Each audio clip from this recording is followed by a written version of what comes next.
Okay, today I'm going to show you what I did on the page on which I worked last week. This page I didn't do much. I think that I just added that, and yes, I put also some tea bag paper here and there, but it's not a page which is really actually finished, I think. This one, on the other hand, I think that I'm going to keep it like that.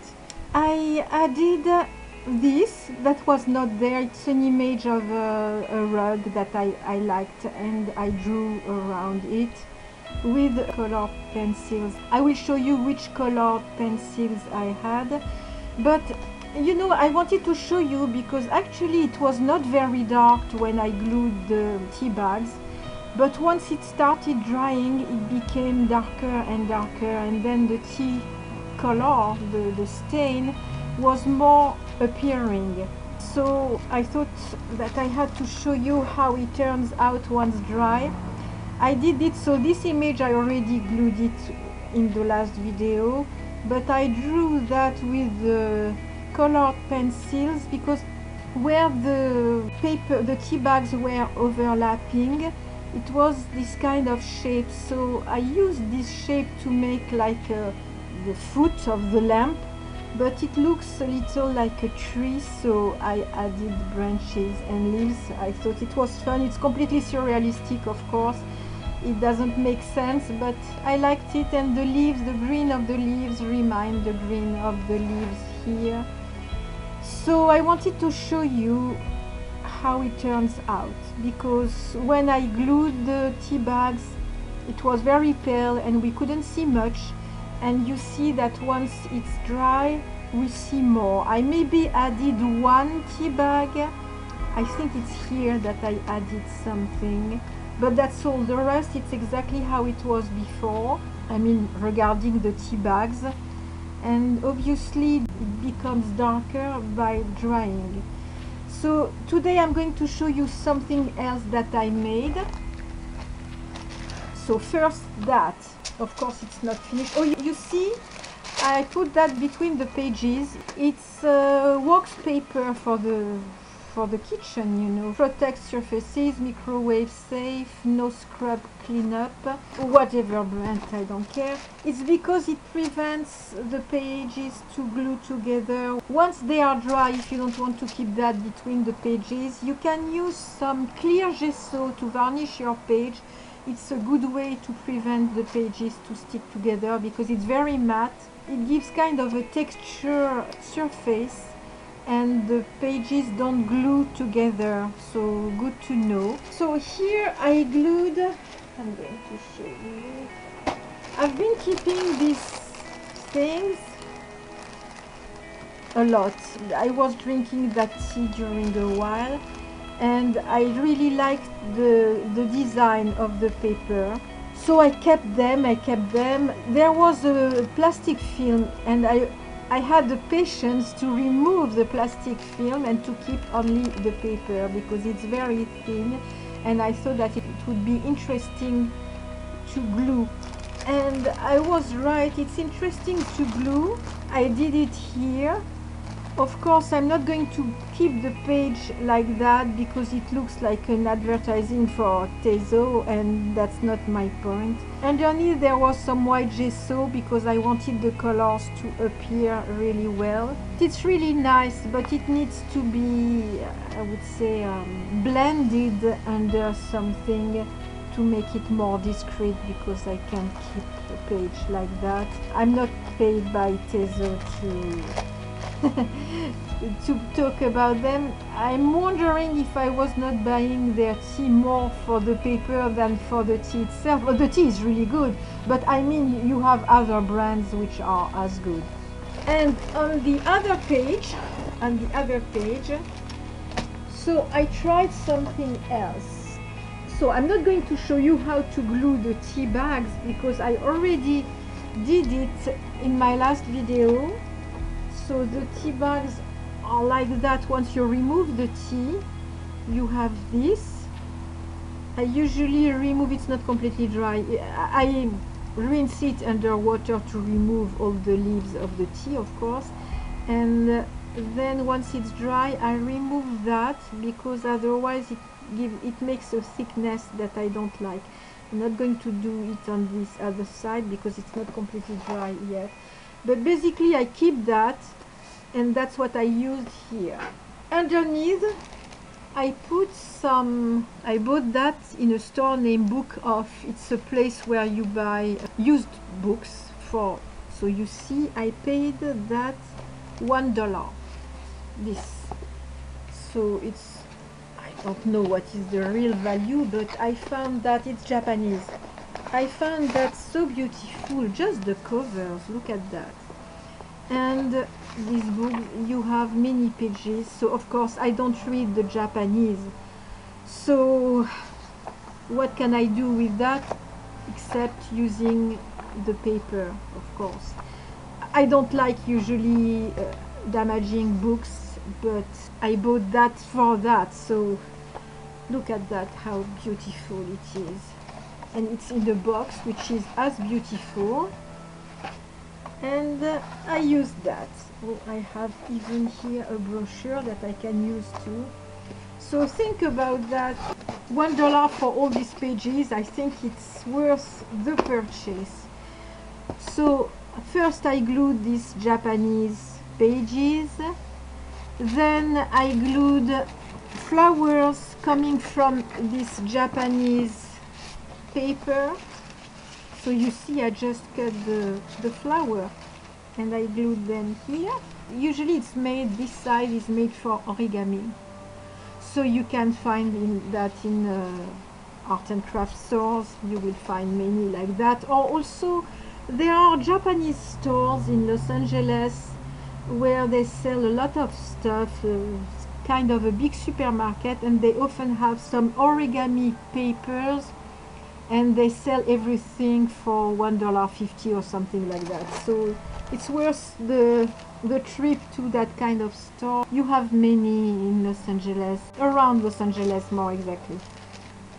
And this is a packaging for a fortune cookie. It's kind of plastic, and I glued it because I thought that it was fitting well. So you see here I added the tea bags, and everywhere the pages are overlapping you have a darker color. So I wanted to show you once it was dry, because obviously it becomes really darker. Here it's not quite the same. This part, it's not tea bag, it's coffee filter, used, so there was some coffee on it. I rinsed it and I used some pieces, and as you can see it's a little more blurry, it's not as transparent as the tea bag. I think I prefer gluing the tea bags. It's nicer because it makes like a patina on what is underneath. I don't know what I'm going to do here. It's really some tries, you know, I'm testing stuff. When you make some art or journal or whatever you do, there is sometimes moments when you don't want especially to do a page or do a piece of art. You just want to try, just to test. And that's exactly what I did here. So I will continue on that later. Oh, I did also... So that was the rest of my paint. On that background I used a purple color which looks almost red because of the yellow underneath, and just with my finger I did that. It's not of course going to stay like that, but in a journal, you know, it's all about layering, and I wanted to create this kind of surface underneath. Sorry, I'm sneezing. It's hot, but not as hot as before, and with my fan, so I'm sweating, the fan makes me almost cold, and then I sneeze.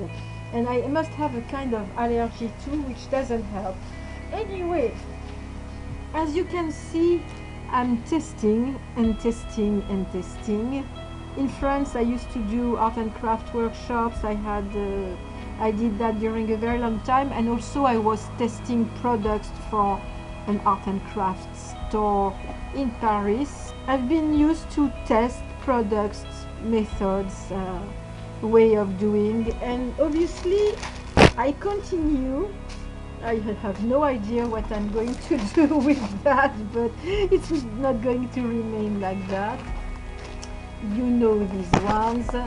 Now you know these ones. Not finished here. Oh yes, I must show you my crayons, my pencils. So here they are.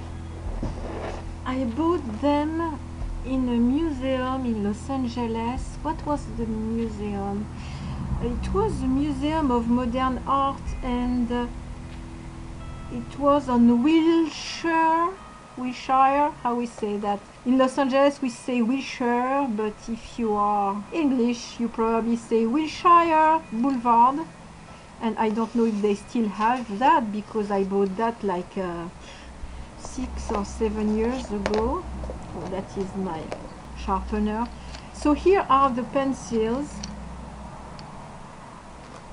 There is no brand, nothing. I'm wondering if it's not Japanese also. I love these pencils. They work really great. I use that for that and for that. And I absolutely love working with that. And it's great because even if you varnish on the top, it stays. It doesn't move, it doesn't smudge, it doesn't smear, it does nothing. And the colors are really nice. I don't know if you see. So when I was talking about the coffee filter, it's that. So this one is not very colored by the coffee, but the other one was more stained. You see, especially this part was very stained by the coffee. And the paper is thicker than for the tea bags. You see the difference?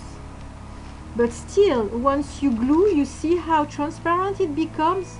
It's incredible because there is not a big difference, but still here we can see my hand, and here we can't really see it. So it's incredible how transparent it is becoming here. So good to know. Good to know. If you don't drink tea but coffee, think of keeping that. It's a very, I like the texture of the paper. I love the noise. I love the material. Of course, don't use that except if you really want something like that. But I usually remove this part and I only keep the flat part. And this is the clear gesso I was talking about. I really like using that to varnish, it's matte, to varnish my pages so they don't glue together. It works really well.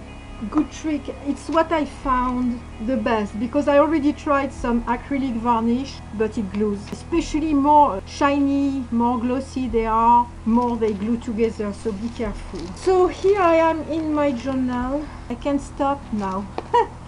Okay, so you know, it's better late than never. I've been not doing that during years and now I can stop doing it. Yeah. If you have more questions, if you need more information, please let me know. Oh, I tried also, just one last thing. I tried gluing that, some rice paper, and it's not easy to glue because, yes, it's torn very easily. It's not very obvious. Once there is some water in it, it's not very sturdy. But maybe I will try to do a paper mache ball with that to see if it works. I'm curious. I'm curious to see. So I think that it's all for today. I'm sorry that I didn't do more. I will find the time to do more. My days are kind of a little crazy lately, but I will do my best to work more for you. First, because I want to give you information and show you stuff. Second, I love doing that. If I could, I would do only that and painting. But unfortunately, I have to work as everybody. Okay, see you very soon. Bye bye.